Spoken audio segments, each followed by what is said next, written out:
These stories, political headlines, start with the Sunday Nation. Let's talk about that. It doesn't seem to have an end to it, this thing about the sharing, the presidential flag bearer by the National Super Alliance. New details on NASA power plan emerge ahead of the meeting. There is some details about a powerful post of a prime minister with key roles for the third principle.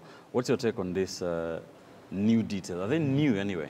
Well, there's if you go through that story into detail, expecting to get anything new, you'll be a very disappointed reader, because really there is no detail.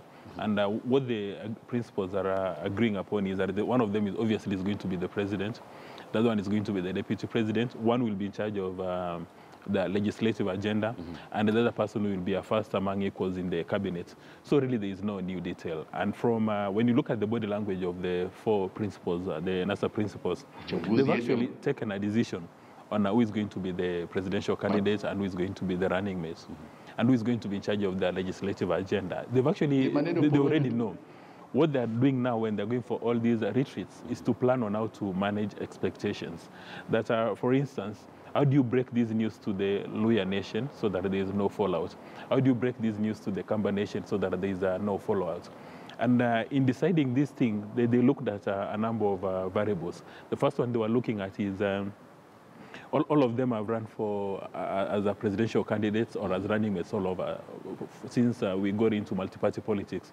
So they were looking at the number of votes they've acquired during that time and the probability of increasing the tally. The number two, they were looking at the ability to mobilize their resources, because it's going to be a very short space of time.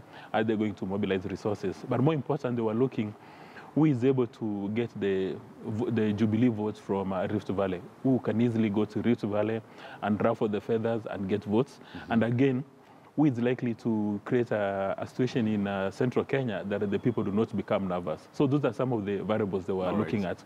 So what the journalists are trying to do right now is, because the Committee of 12 has been sending conflicting information, and they've been testing waters using all those variables.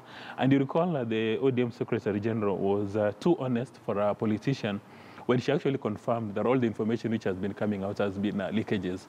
And you saw the Committee of 12 led by Orengo trying to manage those expectations. And one really hopes that they keep the nation in suspense so that Meso and company are worried. You realize even Meso right now would like